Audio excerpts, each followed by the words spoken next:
Hi, I'm Mandy from 2021 Visual Arts Centre. So today I'm going to show you how to make an origami pop-up book. It's pretty easy and you don't need many materials.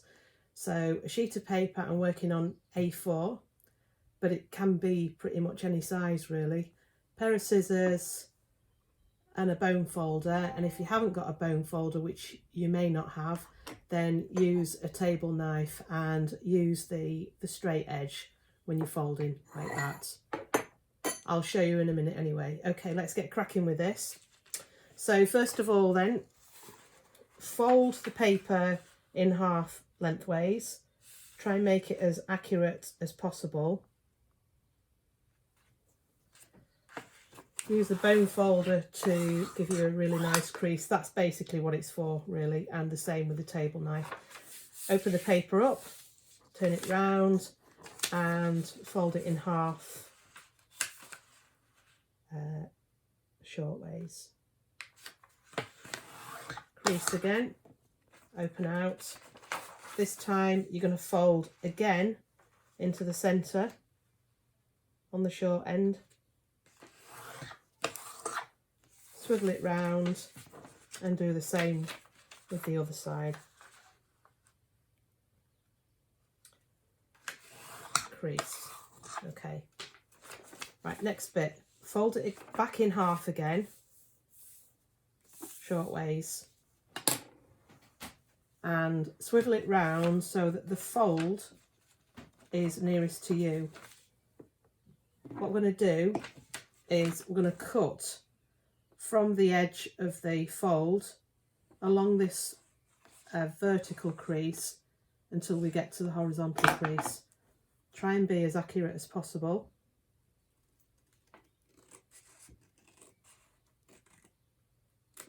Okay, there we go.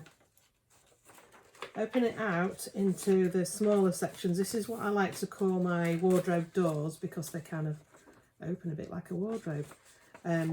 What we've got now is 4 sections, as I like to call them, and on each of those sections we're going to cut 2 parallel lines. On each of the 3 sections. Okay, let's get going. Now, if you're not comfortable doing this by eye, then just measure how wide that is and then half it or less. Make sure that you don't make the cut along there wider than halfway. And that's because if you do, you'll find that the tab is sticking out of your book. So this is my 3rd section. Now, these are not all exactly the same width. That's fine. You can make them wider, you can make them narrower. That's entirely up to you. It depends on what you're going to do with it. And it doesn't matter which 3 sections that you do these cuts on. Just pick 3. Okay, once you've done those parallel cuts, you're going to fold the cut piece of paper up, and I call this a tab, and then flatten it again. You use your bone folder or your knife to give it a nice crease. Do that with all 3 of them.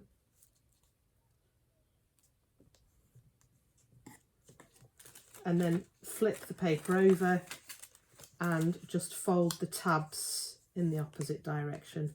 And this just frees the tabs up to open more easily. Final one, open. Okay, once you've done that, open out. Do it quite carefully because sometimes when you cut, the paper can catch on itself. Okay, you're going to fold lengthways again.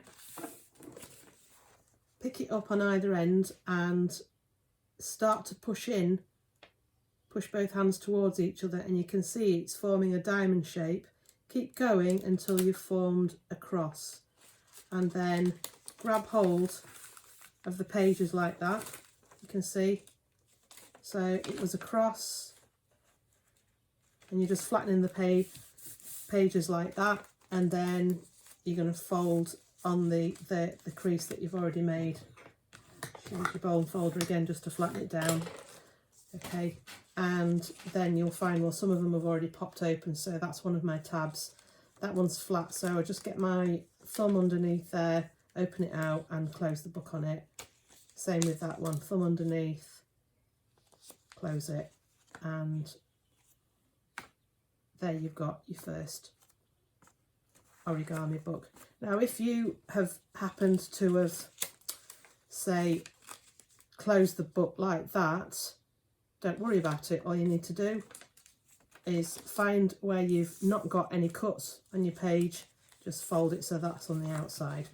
Okay, what you can do once you've done this is you can add images to it. So I'm just going to show you one that I prepared earlier, Blue Peter style.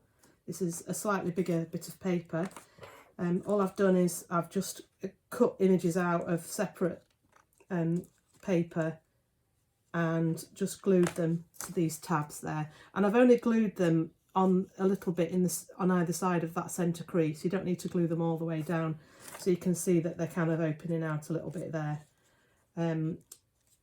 Again, when you cut an image out, you need to make sure that when you fold it in half so that you can glue it to the tab, that each half is no wider than the tab, otherwise it's not going to fit in that area. Can you see I've got a little bit of space there on that one on my teacup because I've not quite folded it in half. I've folded it halfway on the teacup rather than on the, you know, complete image. So you've got on that side, you've got less space left because of the handle.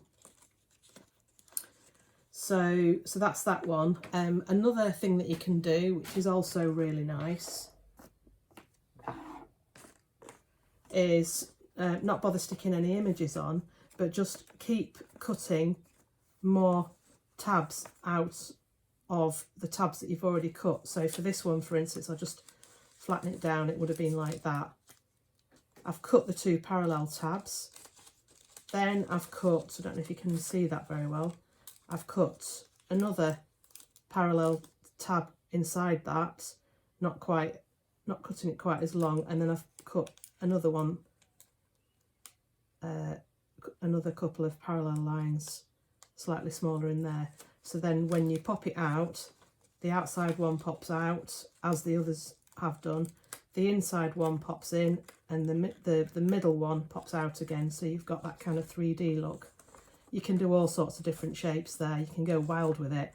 What you can also do if you want to do is put another sheet of paper inside so that you get a contrasting colour when you're looking at that. Finally, another thing that you can do with this is make two, glue them together, and you've got a really nice kind of star shape book. And again, it'll all close together. But that's just some of the different things that you can do with it. Hope you've enjoyed that video, and please post some of your results. I'd love to see them. Thank you.